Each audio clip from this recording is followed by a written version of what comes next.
അസ്സലാമു അലൈക്കും വറഹ്മത്തുള്ളാഹി വബറകാതുഹു. പുതിയൊരു വീഡിയോയിലേക്ക് എല്ലാവർക്കും സ്വാഗതം. അപ്പോൾ ഇൻഷാ അല്ലാഹ് ഇന്നത്തെ വീഡിയോയിൽ നമ്മൾ ഉൾപ്പെടുത്താൻ ഉദ്ദേശിച്ചിട്ടുള്ള കാര്യം എന്താണെന്ന് വെച്ചാൽ, നമ്മളെല്ലാവരും പഠിച്ചവനോട് ദുആ ചെയ്യാറുണ്ടല്ലേ. പക്ഷേ നമ്മൾ ചിലപ്പോൾ ദുആ ചെയ്യുമ്പോൾ അല്ലാഹ് സ്വീകരിക്കും, ചിലപ്പോൾ ദുആ ചെയ്യുമ്പോൾ അല്ലാഹ് സ്വീകരിക്കില്ല. നമ്മളെ ഈ ദുആ ചെയ്യുമ്പോൾ അല്ലാഹു തആല സ്വീകരിച്ചിട്ടുണ്ടോ എന്ന് അറിയാൻ വേണ്ടിയിട്ട് കുറച്ച് അടയാളങ്ങളൊക്കെ ഉണ്ട് കേട്ടോ. ആ ഒരു അടയാളങ്ങൾ എന്തൊക്കെയാണെന്ന് നമുക്ക് പറയാം. അപ്പോൾ എന്തൊക്കെയാണ് അടയാളങ്ങളെന്ന് വെച്ചാൽ, നമ്മൾ ദുആ ചെയ്യുന്ന സമയത്ത് ഞാനൊരു കാര്യം പറയട്ടെ. നമ്മൾ ദുആ ചെയ്യുന്ന സമയത്ത് നമ്മൾ നല്ല ആത്മാർത്ഥതയോടുകൂടി ദുആ ചെയ്യണം. പിന്നെ അതുപോലെ തന്നെ നമ്മൾ ഉത്തരം കിട്ടുന്ന ഉറപ്പോടെ വേണം ദുആ ചെയ്യാനായിട്ട്. പിന്നെ നമ്മൾ ഉത്തരം കിട്ടാൻ വേണ്ടി ധൃതി കാണിക്കാൻ പാടില്ല കേട്ടോ.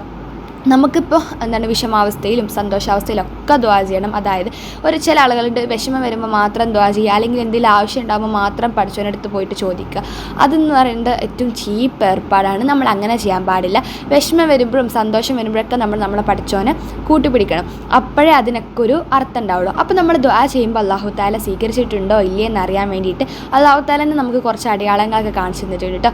നമ്മൾ ദുആ ചെയ്യുന്ന സമയത്ത് എപ്പോഴെങ്കിലും മഴ പെയ്യുന്നുണ്ടെന്ന് നിങ്ങൾക്ക് തോന്നിയിട്ടുണ്ടെങ്കിൽ, അതായത് നമ്മൾ ദുആ ചെയ്തുകൊണ്ടിരിക്കുമ്പോൾ മഴ പെയ്യുന്നുണ്ടെങ്കിൽ അതിനർത്ഥം അല്ലാഹു തആല നമ്മുടെ ദുആ എന്ത് ചെയ്തിട്ടുണ്ട്, സ്വീകരിച്ചിട്ടുണ്ട് എന്നാണ് അർത്ഥം.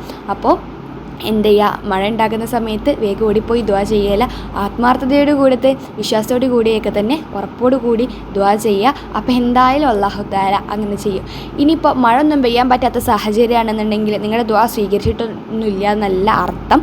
പക്ഷേങ്കിലും അടയാളം അല്ലാഹു തആല കാണിച്ചു തരാതിരിക്കും. ഇനി അതേപോലെ തന്നെ ദുആ സ്വീകരിച്ചുള്ളതിൻ്റെ മറ്റൊരു അടയാളമാണ് നമുക്ക് ദുആ ചെയ്തുകൊണ്ടിരിക്കുമ്പോൾ കണ്ണിന്ന് വെള്ളം വരിക.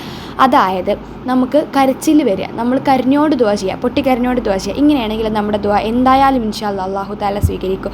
അപ്പോൾ ഇനി എല്ലാവരും ദുആ ചെയ്യുമ്പോൾ പൊട്ടിക്കരഞ്ഞോട് ദുആ ചെയ്തുകൊണ്ട്.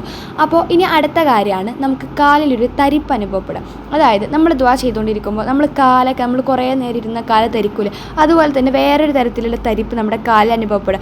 ആർക്കെങ്കിലും അങ്ങനെ അനുഭവപ്പെട്ടിട്ടുണ്ടെങ്കിൽ മനസ്സിലാവും ഇൻഷാ അല്ലാഹ് കുറേ പേർക്ക് അങ്ങനെ അനുഭവപ്പെട്ടിട്ടുണ്ടാകും. കാരണം നമുക്ക് ദുആ ചെയ്യുമ്പോൾ അല്ലാഹു തആല സ്വീകരിച്ചോ ഇല്ലയെന്ന് അറിയാൻ പറ്റിയിട്ടുള്ള വലിയൊരു അടയാളത്തിൽപ്പെട്ടതാണ് ആ അടയാളം.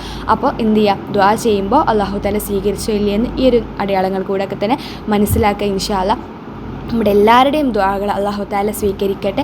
അപ്പോൾ പിന്നെ എന്തായാലും പറയാനുള്ള കാര്യം എന്താണെന്ന് വെച്ചാൽ, നമ്മൾ ദുആ ചെയ്യുമ്പോൾ തന്നെ ദുആ ചെയ്യുന്നതിൻ്റെ മുമ്പായിട്ടും പിമ്പായിട്ടും നമ്മുടെ മുത്തുനബി സല്ലല്ലാഹു അലൈഹി വസല്ലമയുടെ പേരുള്ള കുറച്ച് സ്വലാത്തൊക്കെ ചൊല്ലി, പിന്നെ അതുപോലെ തന്നെ അള്ളാഹുവിനോട് കുറച്ച് പുകഴ്ത്തി വാഴ്ത്തിയൊക്കെ സംസാരിച്ച ശേഷം വേണം നമ്മൾ എന്ത് ചെയ്യാൻ വേണ്ടിയിട്ട്, ദുആ ചെയ്യാൻ വേണ്ടിയിട്ട്.